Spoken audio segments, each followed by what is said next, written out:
नमस्कार बच्चों, इस वीडियो में आपका स्वागत है। चीन के संविधान से संबंधित ये आखिरी वीडियो हम आज इसके माध्यम से चीन के साम्यवादी दल का अध्ययन करेंगे। चीन की जितनी भी शासन की विभिन्न संस्थाओं का अध्ययन हम कर लें, चीन के संविधान का अध्ययन कर लें, किंतु यदि हमने चीन के साम्यवादी दल का अध्ययन नहीं किया तो हम चीन की शासन व्यवस्था के वास्तविक स्वरूप को समझ ही नहीं पाएंगे। जैसे अन्य देशों में जो राजनीतिक दल होते हैं वो संविधान का भाग नहीं होते। संविधान की जो शासन व्यवस्थाएं हैं वो शासन व्यवस्थाएं अपनी शक्ति, अपना स्वरूप सब संविधान से प्राप्त करती हैं, किंतु चीन में स्वयं संविधान साम्यवादी दल के हाथ से बना हुआ एक उपकरण मात्र है। साम्यवादी दल जब चाहे तब अपने उद्देश्यों की प्राप्ति के लिए संविधान का संशोधन करता है और नए संविधान का निर्माण कर लेता है।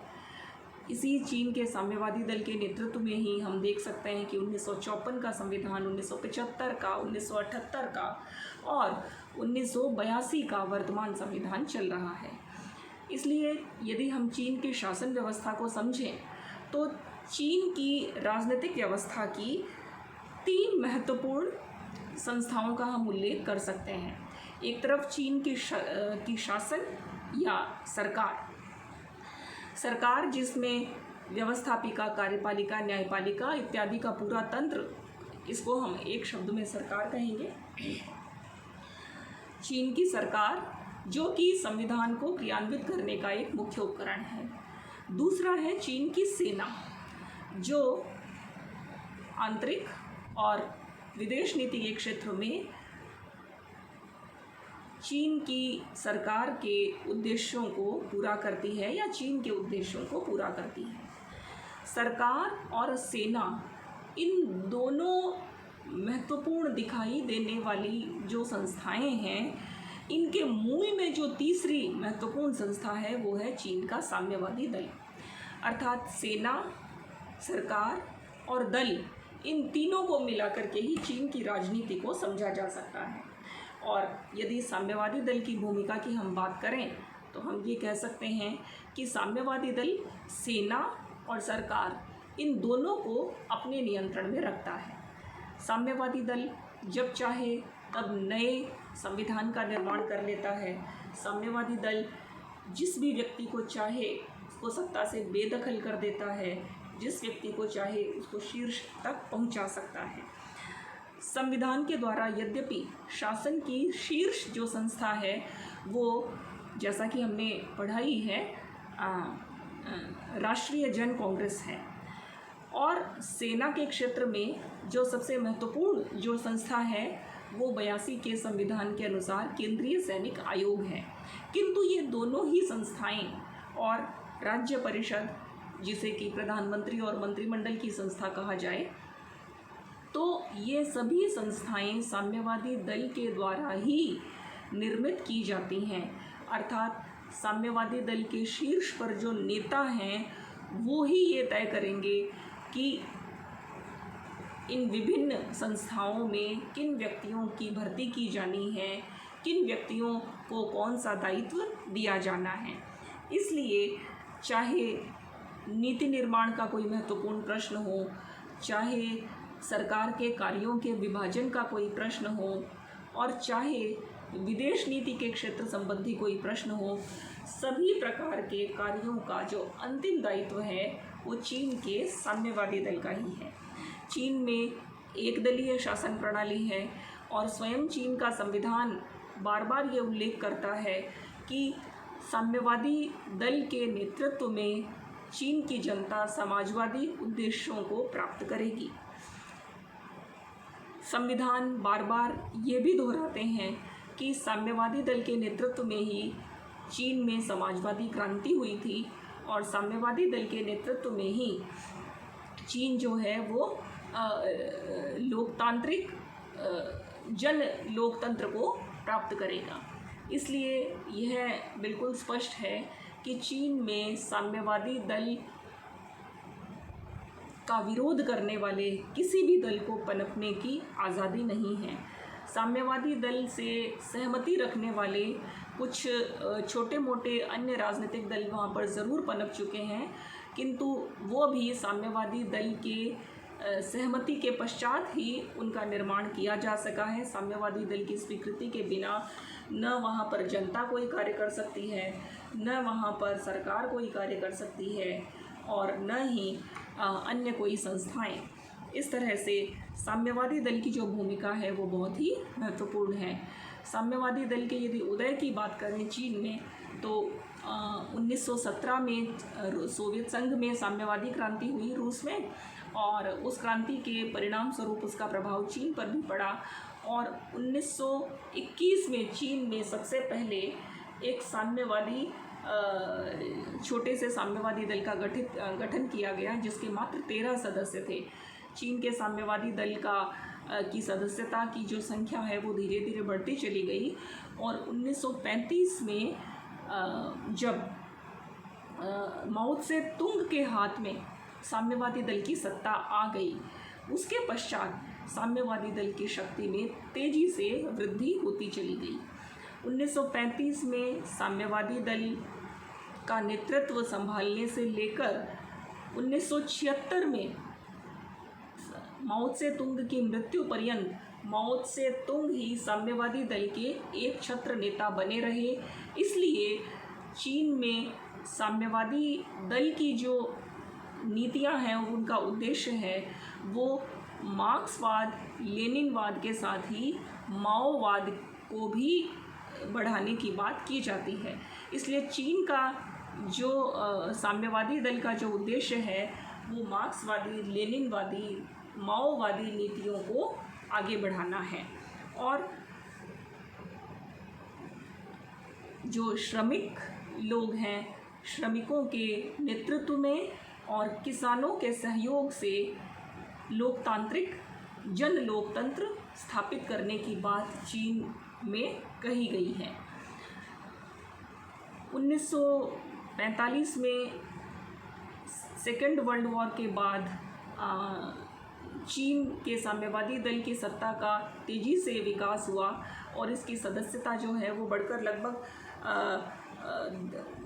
35 लाख हो गई थी, और तब 45 लाख हो गई थी। और 1949 में अपनी इस विशाल सदस्य संख्या के कारण साम्यवादी दल के नेतृत्व में चीन में एक समाजवादी क्रांति हो गई, और उसके बाद से लगातार चीन के साम्यवादी दल की सदस्य संख्या बढ़ती ही जा रही है, और आज दुनिया का सबसे शक्तिशाली यदि कोई दल है तो वो चीन का साम्यवादी दल है। वर्तमान में चीन के साम्यवादी दल की जो सदस्य संख्या है वो 9 करोड़ से भी अधिक है। साम्यवादी दल की यदि हम विशेषताओं की बात करें तो साम्यवादी दल का पहली विशेषता ये है कि चीन के संविधान में साम्यवादी दल का उल्लेख किया गया है। हम अन्य देशों की यदि चर्चा करें, उदारवादी देशों में जैसे भारत है, अमेरिका है, ब्रिटेन है, वहाँ पर संविधान के अंतर्गत किसी भी राजनीतिक दल को संवैधानिक दर्जा नहीं दिया जाता है, किंतु साम्यवादी देशों में क्योंकि एक ही राजनीतिक दल होता है, इसलिए साम्यवादी दल को संविधान में विशेष, न केवल विशेष दर्जा, वरन उसे उसके नेतृत्व को संविधान में ही स्वीकार कर लिया जाता है। और दूसरी जो महत्वपूर्ण विशेषता है वो है दलीय सुदृढ़ता। साम्यवादी दल एक कठोर केंद्रीकृत संस्था है। यह दल गुटबंदी, दलबंदी, स्वतंत्र मंच, स्वतंत्र अभिव्यक्ति और मत विभिन्नता को स्वीकार नहीं करता है। साम्यवादी दल का एक ही नारा है कि दल के नेतृत्व ने जो बात तय कर दी है, जो नीति तय कर दी है, उसे सबसे नीचे के सदस्य को भी मानना पड़ेगा, और जो सदस्य नहीं है, सामान्य जनता है, उसे भी मानना पड़ेगा। इसलिए दल का जो अनुशासन है वो अत्यंत कठोर है, और चीन के प्रत्येक नागरिक को चीन के साम्यवादी दल के नेतृत्व में कार्य करना पड़ेगा। तीसरी विशेषता है सदस्यता के कठोर नियम।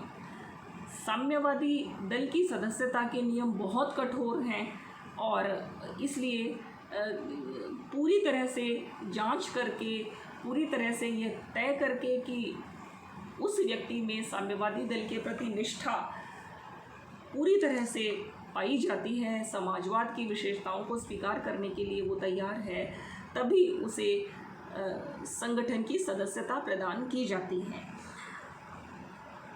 और अगली विशेषता है सत्ता का सर्वोच्च केंद्र। चीन में शासन की जितनी भी संस्थाएं नज़र आती हैं वो सत्ता की शीर्ष केंद्र नहीं है, वरन साम्यवादी दल के पास ही सत्ता की अंतिम चाबी हमेशा बनी रहती है। चाहे कोई भी कांग्रेस, राष्ट्रीय जन कांग्रेस में कैसे भी सदस्य आए, चाहे कैसी भी प्रधानमंत्री और उसके मंत्रिमंडल बने, चाहे सेना में कोई भी हो, किंतु अंतिम जो सत्ता है वो हमेशा चीन में साम्यवादी दल के पास ही रहती है। और एक अन्य विशेषता जो है वो है लोकतांत्रिक केंद्रीकरण।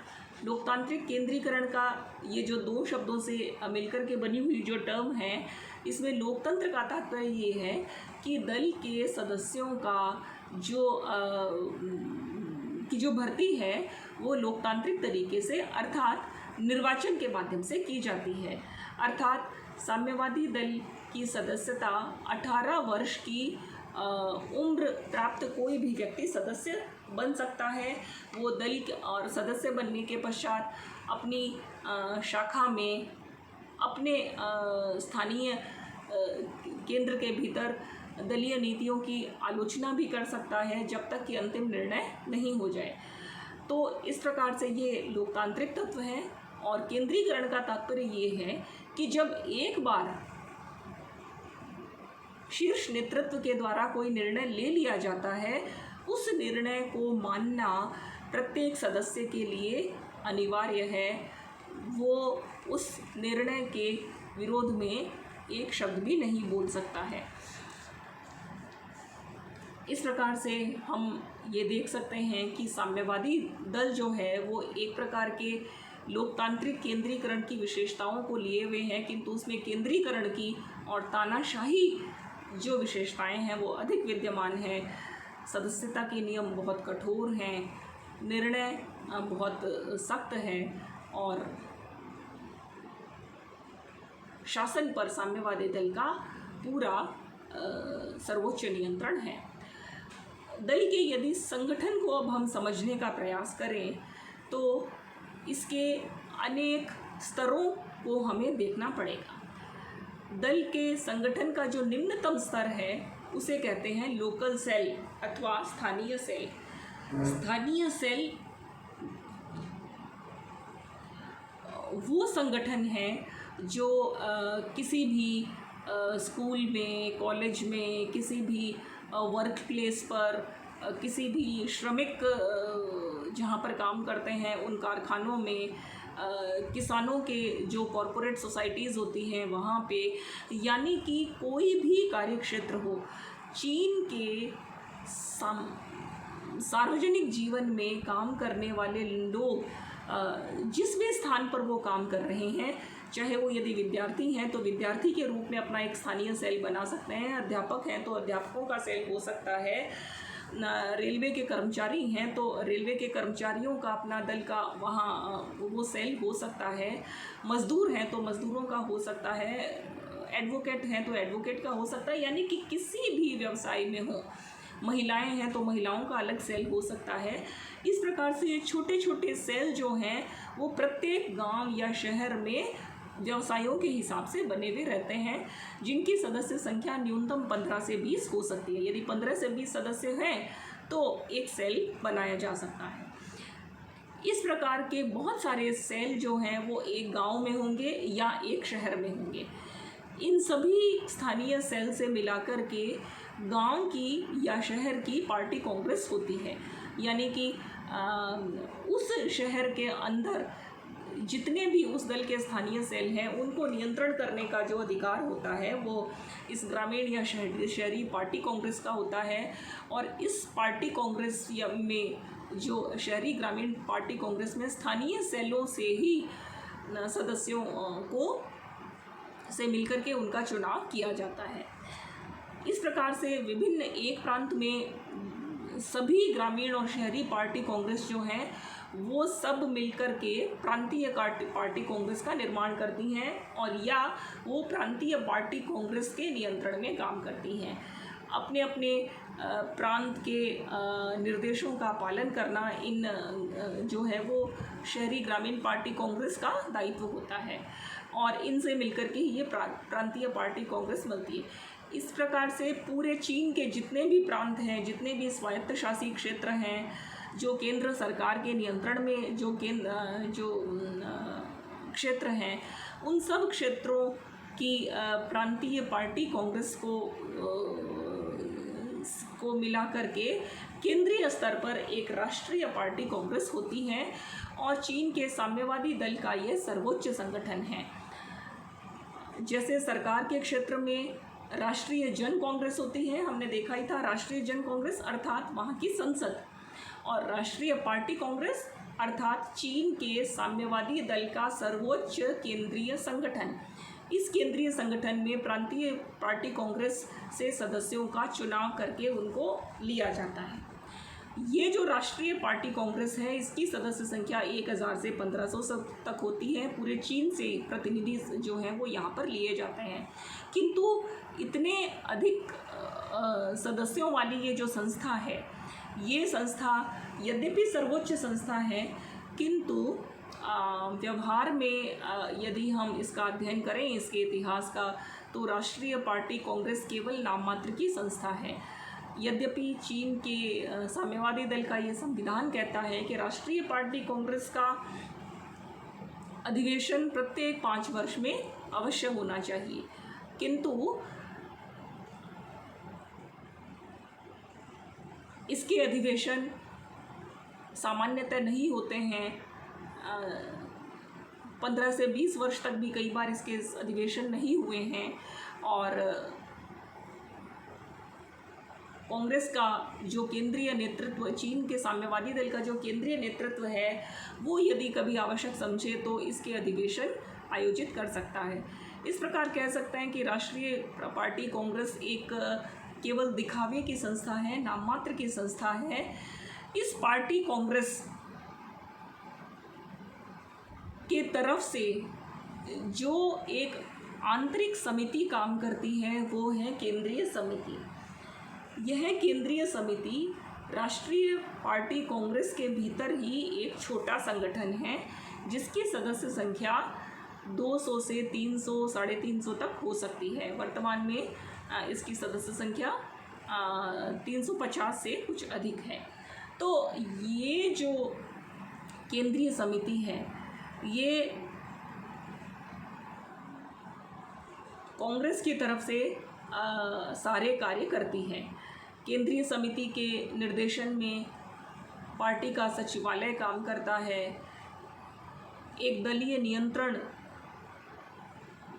पार्टी कंट्रोल कमीशन एक है जो पूरे देश में सदस्यों पर नियंत्रण स्थापित करने का काम करता है। तो एक दल नियंत्रण आयोग है और अनेक अन्य सहायक संगठन जो जैसे कि युवाओं का लाल रक्षक या जिनको रेड गार्ड कहा जाता है, कम्युनिस्ट यूथ लीग है, ग्रामीण कार्य और औद्योगिक कार्य और सामाजिक मामले संबंधी विभागीय कार्य करने वाले बहुत सारे जो संगठन हैं वो सब के सब पार्टी से संबंधित संगठन इस केंद्रीय समिति के माध्यम से कार्य करते हैं। किंतु व्यवहार में लगभग 300 सदस्यों वाला यह जो संगठन है केंद्रीय समिति, यह भी एक बड़ा संगठन है और शासन की वास्तविक शक्तियां यहाँ भी नहीं हैं। इस केंद्रीय समिति के भीतर एक और छोटी समिति काम करती है, वो है पोलित ब्यूरो। यह जो पोलित ब्यूरो है यह महत्वपूर्ण साम्यवादी दल के लिए निर्णय लेने वाली एक महत्वपूर्ण इकाई है। इसके सदस्यों की जो संख्या है वो वर्तमान में 24 है और ये जो सदस्य हैं पोलित ब्यूरो के सदस्य, ये 24 सदस्य चीन के शासन और चीन के दल के सर्वाधिक महत्वपूर्ण नेता होते हैं जो कि पोलित ब्यूरो में होते हैं। पोलित ब्यूरो के ये जो सदस्य हैं, ये सदस्य यद्यपि शीर्ष होते हैं किंतु पोलित ब्यूरो के भीतर भी एक और छोटी समिति होती है जिसे कहते हैं स्टैंडिंग कमेटी अथवा स्थायी समिति।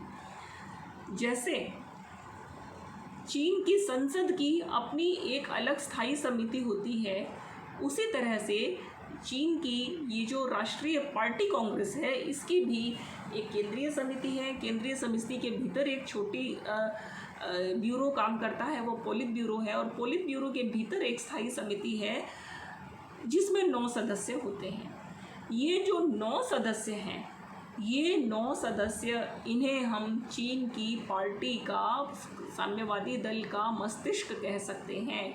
अर्थात ये सर्व अधिकार प्राप्त वे सर्वोत्कृष्ट नेता होते हैं जिनके इशारे पर पूरे चीन का शासन, पूरे चीन की साम्यवादी दल और चीन के नागरिकों के लिए निर्णय इनके द्वारा ही लिए जाते हैं। इस तरह से हम ये देख सकते हैं कि चीन की साम्यवादी दल जो है वो एक पिरामिड के आकार का संगठन है जिसका आधार बहुत बड़ा है, स्थानीय सेल, लेकिन सर्वोच्च स्तर पर जाकर के जो सत्ता है वो स्थायी समिति में निहित है। अब यहाँ पर ध्यान देने की एक और बात है, वो ये है कि चीन में पार्टी का कोई भी महासचिव नहीं होता है। एक व्यक्ति कोई पार्टी का महासचिव नहीं होता है, जैसे कि अन्य देशों में अन्य राजनीतिक दलों के अध्यक्ष और महासचिव होते हैं, किंतु यहाँ पर यह 9 लोगों की जो स्थायी समिति है, इस 9 लोगों की स्थायी समिति के पास सामूहिक रूप से ही सत्ता अंतिम रूप से समाहित रहती है। ये पार्टी के वे सर्वप्रभावी लोग हैं जो चाहें तो स्वयं शासन के महत्वपूर्ण पदों को प्राप्त करें अथवा नहीं करें, किंतु निर्णय इन्हीं के द्वारा लिए जाते हैं। हाँ, यहाँ पर ये बात भी महत्वपूर्ण है कि केंद्रीय समिति जो है, केंद्रीय समिति के जो नेता हैं, इसमें जो लोग हैं, केंद्रीय समिति से ही अधिकांश चीन के विभिन्न शासन संस्थाओं में, चाहे चीन के राष्ट्रपति हैं, चाहे केंद्रीय सैनिक आयोग के अध्यक्ष हैं, चाहे अन्य आयोगों के अध्यक्ष हैं, चाहे चीन के प्रधानमंत्री हैं, विभिन्न उप प्रधानमंत्री हैं, वे सब के सब इस पार्टी की केंद्रीय समिति के सदस्य ज़रूर होते हैं।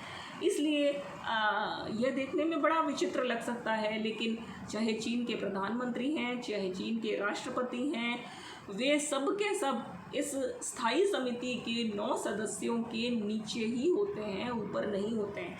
ये 9 सदस्यों में से कोई व्यक्ति चाहे तो सरकार के किसी पद को प्राप्त कर भी सकते हैं, नहीं भी कर सकते हैं।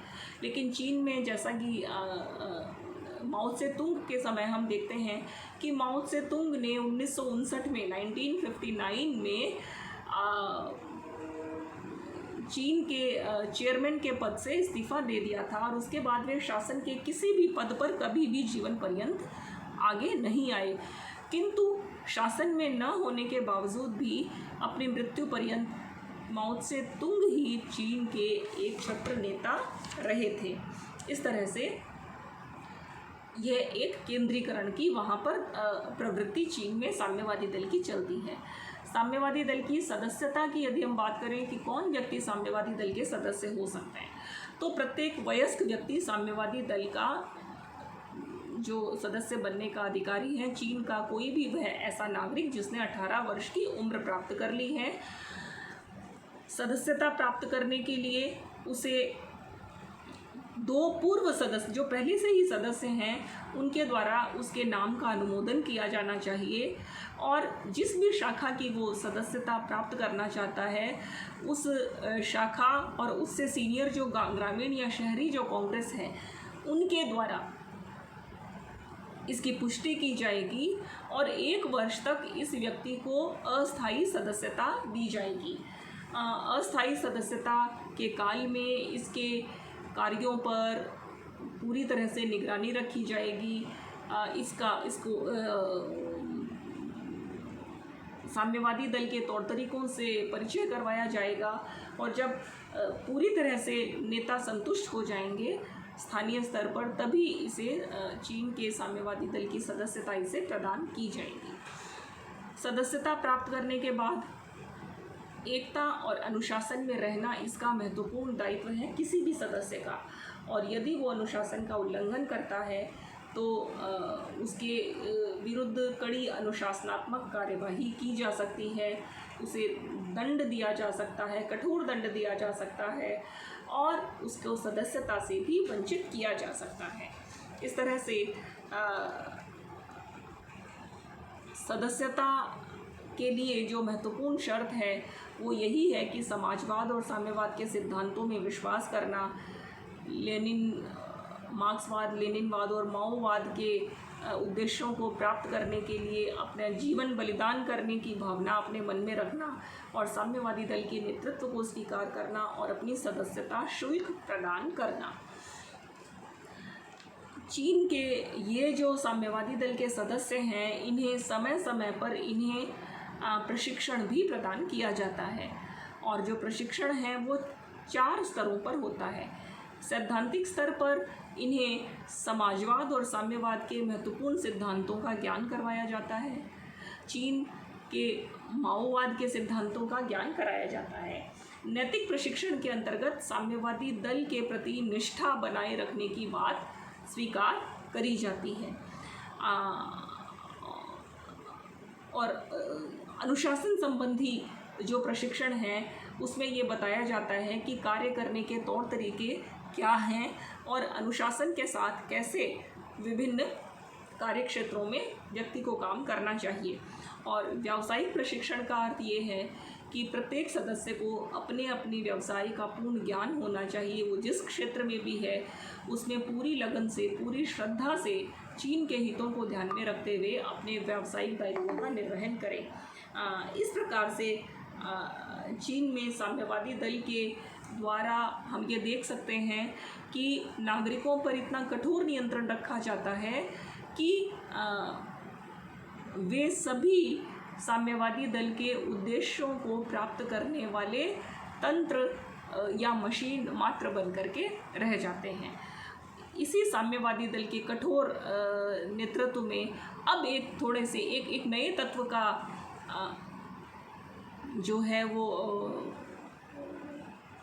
उदय हुआ है, और वो ये है कि चीन में जब से आर्थिक क्षेत्र में उदारीकरण की जो लहर आई है उसके कारण जो एक नया पूंजीपति वर्ग वहाँ पैदा हुआ है, इस नव पूंजीपति वर्ग या नव मध्यम वर्ग के पूंजीवादियों को भी चीन के साम्यवादी दल की सदस्यता अप्रदान वहाँ पर की जाने लगी है। इस तरह से उदारवाद का एक यह जो नया तत्व साम्यवादी दल में प्रवेश कर गया है, इसका क्या प्रभाव होगा? उदारवाद क्या चीन की साम्यवादी दल के इस कठोर अनुशासन को दूर कर पाएगा या नहीं कर पाएगा, यह तो भविष्य के गर्भ में ही छिपा हुआ है। किंतु आज तक की स्थितियों में ये कहा जा सकता है कि साम्यवादी दल की जो कठोर अनुशासन और जो केंद्रीकृत संगठन है, इस संगठन के कारण साम्यवादी दल चीन के शासन को पूरी तरह से चलाने में सक्षम है, और चीन का आज का जो विकास हमें नज़र आता है उसका पूरा श्रेय साम्यवादी दल की नीतियों को ही दिया जा सकता है। धन्यवाद। और इसके साथ ही हमारे जो कोर्स की जो 5 यूनिट्स हैं वो 5 यूनिट्स अब समाप्त हो चुकी हैं। और आने वाले समय में, आने वाले दिनों में हम विभिन्न प्रश्नों के माध्यम से कुछ अभ्यास करेंगे। धन्यवाद।